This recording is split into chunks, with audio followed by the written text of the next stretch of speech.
Hello and welcome back to asset guide YouTube channel. आज के इस वीडियो में हम देखेंगे दो इम्पोर्टेंट बैरोमीटर, जिसमें से एक है स्प्लिट बैरोमीटर और दूसरा है डिफ़िकल्टी बैरोमीटर।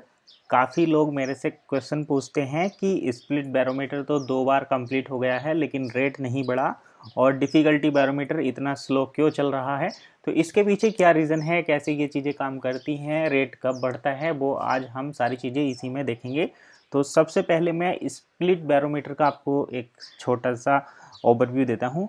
तो ये है split barometer. Split barometer use होता है जब हम वन इकोसिस्टम में एजुकेशन पैकेज बाय करते हैं वन लाइफ का, तो उसके बदले में हमें कुछ टोकन मिलते हैं और वो टोकन स्प्लिट होते हैं। स्प्लिट होके उनकी क्वांटिटी डबल होती है। अगर किसी को एक स्प्लिट मिला है तो उनके 1000 टोकन 2000 टोकन में बदल जाएंगे।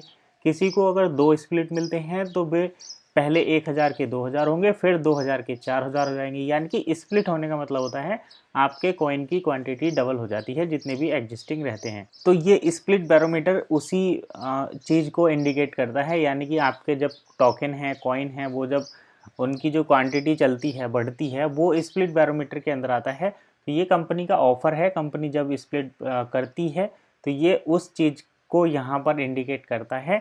और जब स्प्लिट बैरोमीटर कंप्लीट हो जाता है उसके बाद में फिर ये चीज़ें दोबारा से कैलकुलेट होती हैं कि कंपनी और ज़्यादा टोकन प्रोवाइड कर रही है माइनिंग के लिए या नहीं।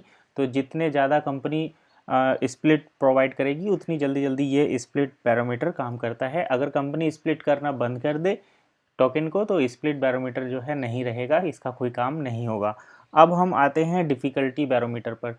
तो जैसे कि आप देखते नाम से ही पता चल रहा है डिफ़िकल्टी, और डिफ़िकल्टी यूज़ होती है माइनिंग के लिए। तो जब हम टोकन को माइनिंग में सबमिट करते हैं उस टाइम पर डिफ़िकल्टी कैलकुलेट की जाती है। जितने ज़्यादा टोकन सबमिट किए जाएंगे माइनिंग में उतनी ही ज़्यादा डिफ़िकल्टी बढ़ेगी। तो ये डिफ़िकल्टी बैरोमीटर जो 4% पर रुका हुआ है, इसका मतलब ये है कि एजुकेशन पैकेज से मिलने वाले टोकन कम क्वांटिटी में, कम मात्रा में माइनिंग के लिए सबमिट करे जा रहे हैं। जितने ज़्यादा टोकन माइनिंग के लिए भेजे जाएंगे उतना ही जल्दी डिफ़िकल्टी बैरोमीटर इंक्रीज़ होगा। अभी करंटली जो डिफ़िकल्टी है 425 के आसपास है। जैसे ही और ज़्यादा टोकन यहाँ पर सबमिट होंगे और ज़्यादा डिमांड आएगी कॉइन की, तो टोकन ज़्यादा सबमिट होंगे और डिफ़िकल्टी बैरोमीटर जो है वो बढ़ जाएगा। तो ये था डिफ़िकल्टी बैरोमीटर। अब हम बात करते हैं कि रेट कौन से बढ़ते हैं। तो जब डिफ़िकल्टी बैरोमीटर बढ़ता है, ये 100% यहाँ पर हो जाएगा, उस टाइम पर वन कॉइन का रेट बढ़ेगा।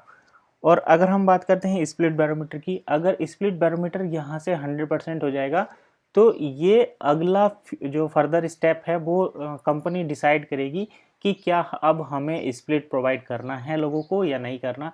जैसे कि मान लो अभी आप जब एजुकेशन पैकेज बाय करते हैं तो वहाँ पर आपको 1000 टोकन मिलते हैं। ये मैं एक एग्जाम्पल के लिए बता रहा हूँ आपको। तो 1000 टोकन मिलते हैं। अब अगर कंपनी के पास प्लेंटी ऑफ टोकन्स हैं, यानी कि अभी कॉइन है डिस्ट्रीब्यूट करने के लिए, तो कंपनी क्या करेगी कि आपको स्प्लिट ज़्यादा से ज़्यादा स्प्लिट प्रोवाइड कराएगी और आपके टोकन की क्वांटिटी डबल होगी, ट्रिपल होगी या 4 टाइम्स होगी। ये प्रमोशन के थ्रू होता है। अब आपके पास टोकन आ गए, जितने ज़्यादा टोकन आ रहे हैं आप उन्हें माइनिंग के लिए सबमिट कर रहे हैं, तो फिर बढ़ेगा डिफ़िकल्टी बैरोमीटर। यानी कि जब स्प्लिट होता है, कंपनी स्प्लिट प्रोवाइड कराती है तो स्प्लिट बैरोमीटर बढ़ता है।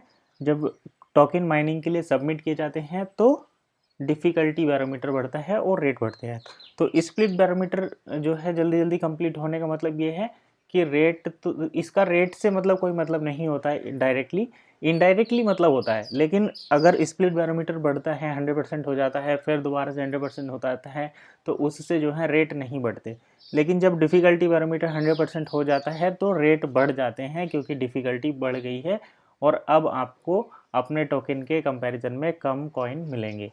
तो यही था डिफ़िकल्टी बैरोमीटर और स्प्लिट बैरोमीटर का अलग अलग डेफिनेशन और दोनों का अंतर। अब हो सकता है कि आपको आने वाले टाइम में स्प्लिट बिल्कुल भी ना मिले, यानी कि आपको जो इन प्रमोशनल टोकन मिलते हैं 1000, आपको केवल वही टोकन मिले।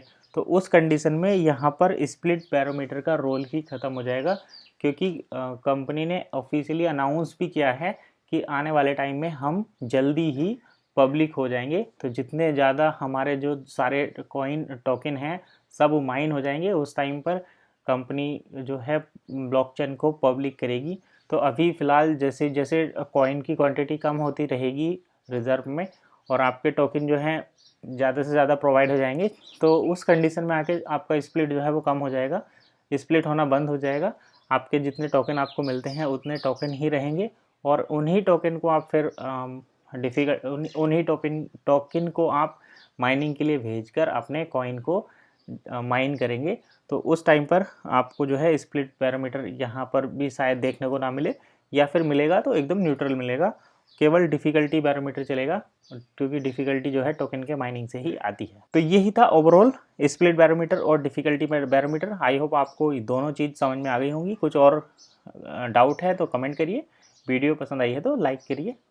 मिलते हैं नई वीडियो में नई इन्फॉर्मेशन के साथ, तब तक के लिए कीप वॉचिंग एसेट गाइड।